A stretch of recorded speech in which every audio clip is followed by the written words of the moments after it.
Prezados alunos, vamos tratar aqui da disciplina Relações Trabalhistas. Essa disciplina faz parte, né, do subsistema de gestão de pessoas numa empresa. É uma parte que nós consideramos a parte legalista. Legalista por quê? Ela está subordinada às diversas normas que envolvem, né, a relação de trabalho.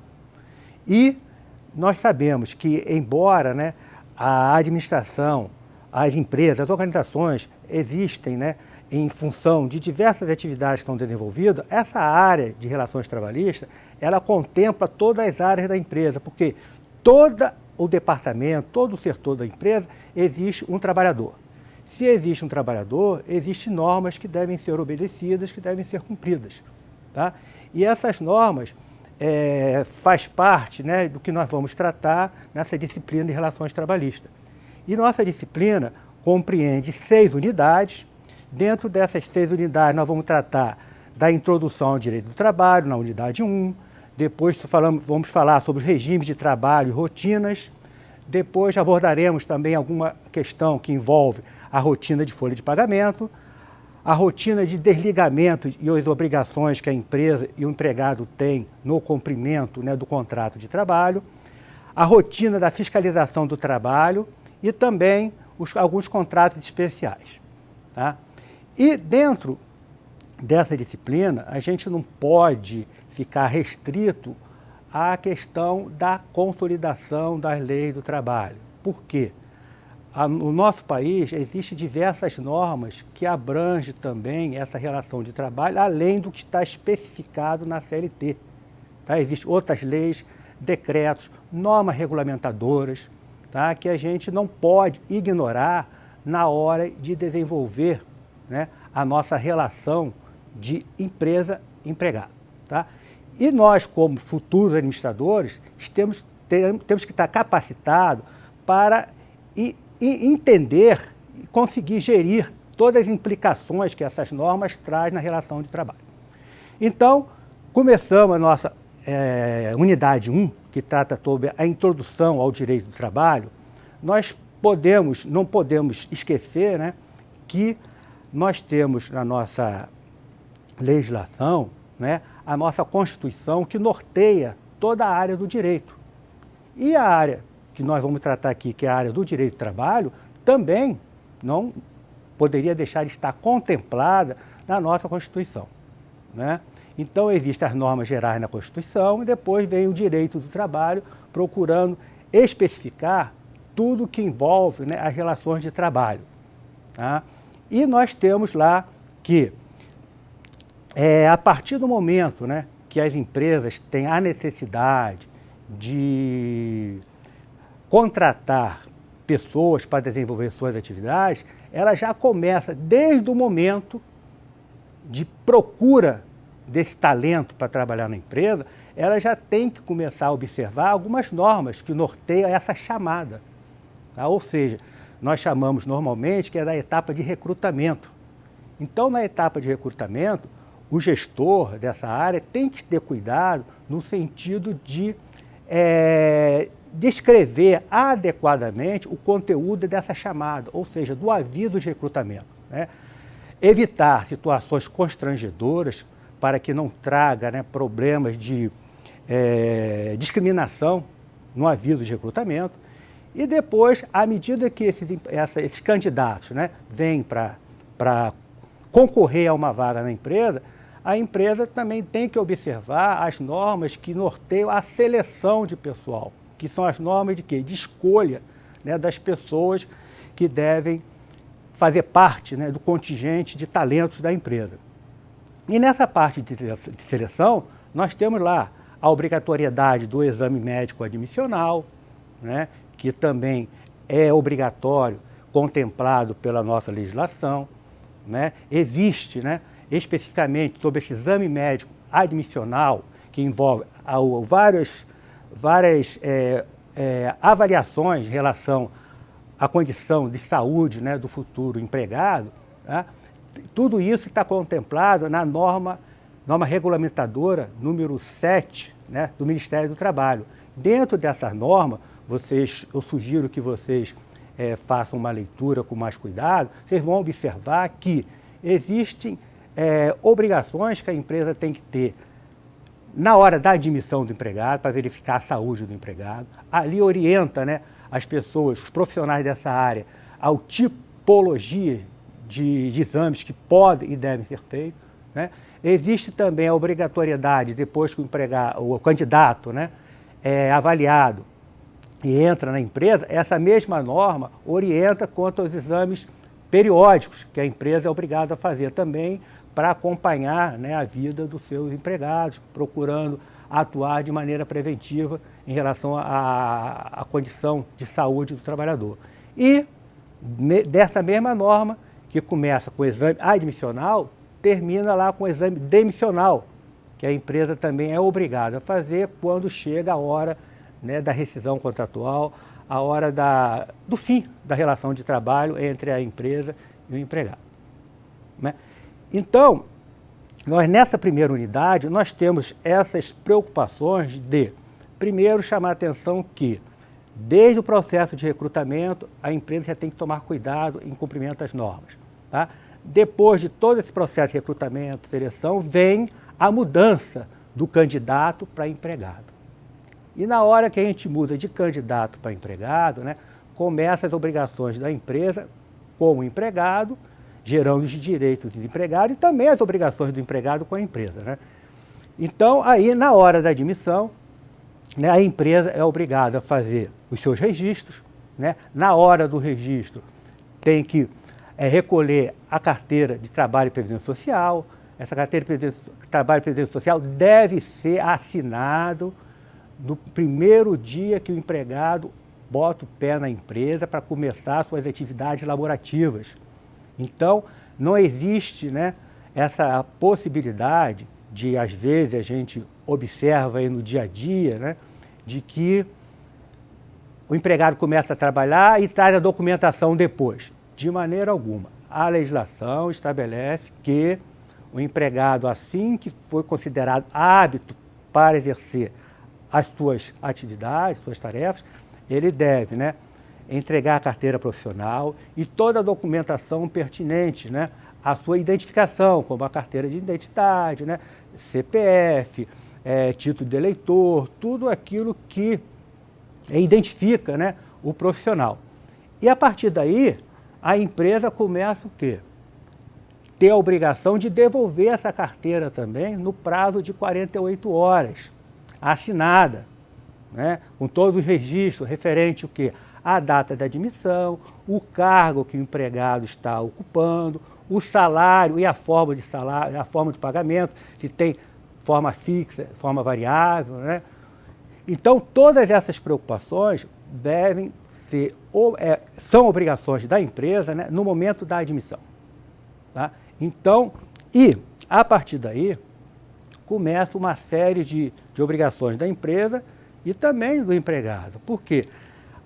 Aí começa o que nós chamamos do contrato de trabalho, né? E esse contrato de trabalho cria obrigações para as duas partes, para a empresa e para o empregado, né?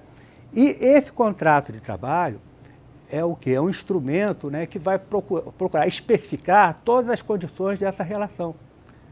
Embora a legislação permita, né, que o contrato de trabalho possa ser verbal, mas a gente sempre recomenda que seja escrito, porque à medida que essas normas, né, à medida que essas obrigações especificadas nas cláusulas contratuais estejam bem claras para que o empregado, né, entenda quais são os seus deveres, quais são as obrigações, né, e no final esse contrato é assinado pelo empregado, pelas testemunhas.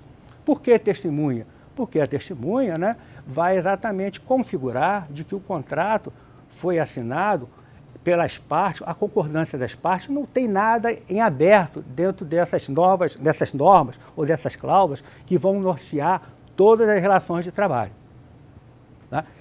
E o contrato de trabalho, né, o contrato pode ser por prazo determinado e por prazo indeterminado. Dentro do contrato de trabalho por prazo determinado, que nós encontramos lá no artigo 443 da CLT, tá? Nós temos o contrato de experiência.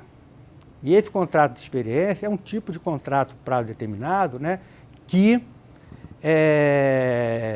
tem um prazo de 90 dias. Né? E outros tipos de contrato prazo determinado, que é atividades transitórias, né? Que a empresa pode realizar um contrato de trabalho por prazo determinado, sendo que esse tipo de contrato, que fazem parte das alíneas A e B do artigo 443 da CLT, tá?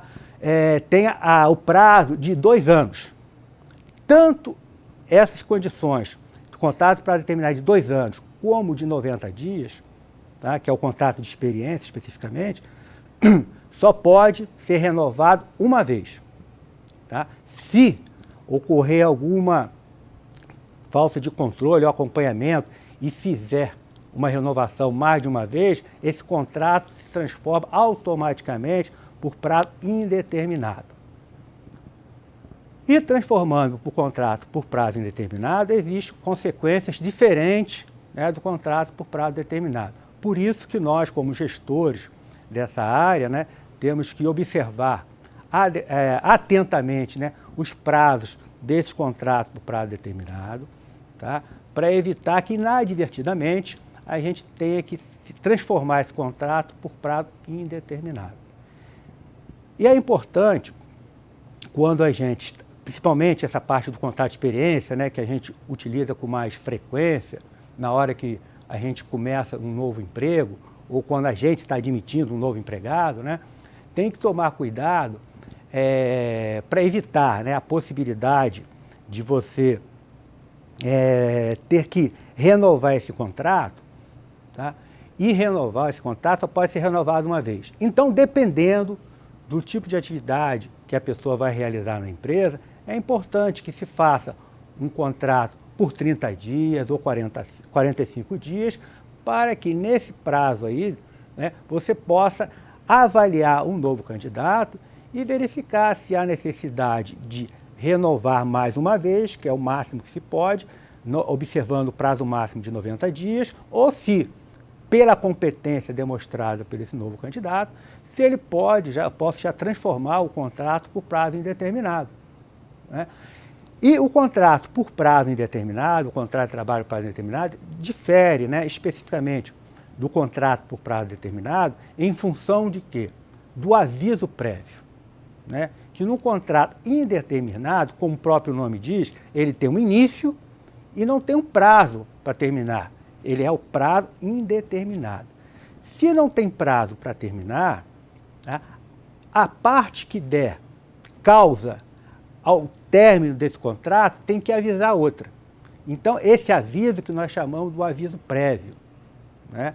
E esse aviso prévio deve ser dado pela empresa, se por acaso a empresa tomar a iniciativa, né, da rescisão do contrato, do término do contrato, ou pelo empregado, se por acaso ele tiver essa iniciativa da rescisão contratual. Tá? E sobre especificamente esse aviso prévio, nós vamos voltar a falar sobre isso quando estivermos falando sobre a rotina dos desligamentos e as obrigações nessa etapa, onde a gente vai contemplar outras rubricas que fazem parte, né, do término ou da rescisão contratual, e vamos tratar especificamente desse aviso prévio, que teve até uma modificação no ano passado. Né? Então, dentro dessa nossa unidade, nós queremos chamar a atenção que você não pode, né, iniciar logo a relação do contrato de trabalho sem efetuar o registro específico. Lançamento da carteira profissional, o lançamento da ficha registro que a empresa tem que ter, ou livro registro, ou meio eletrônico. Quer dizer, a empresa tem essas opções para poder realizar o registro interno dos empregados. Né? E esses registros devem estar permanentemente atualizados em relação ao aumento salarial, em relação à contribuição sindical, que todo empregado é obrigado, a empresa, aliás, é obrigada a recolher do empregado todo ano. Né? No mês de março, a empresa recolhe a contribuição sindical, então tem que fazer o lançamento nos registros da empresa e também na carteira profissional do empregado, desse recolhimento. Época de aumento salarial, também, o empregado mudou de função, essa ficha tem que estar atualizada, tá?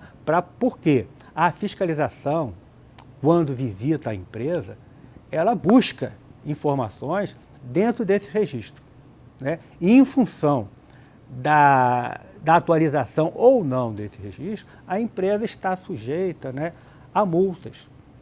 E a gente sabe que hoje qualquer gestor de empresa se preocupa, né, em não ter custos, além daqueles necessários para o desenvolvimento da atividade. E à medida que começam a aparecer, né, irregularidade no cumprimento das normas, há esse risco de aumentar os custos na área de pessoal, né, pelas multas ou até, né, pelas ações que os empregados que se sentirem, né, ludibriados podem, né, ter contra a empresa. Então, nessa primeira unidade, vocês têm que observar essas obrigações, tá?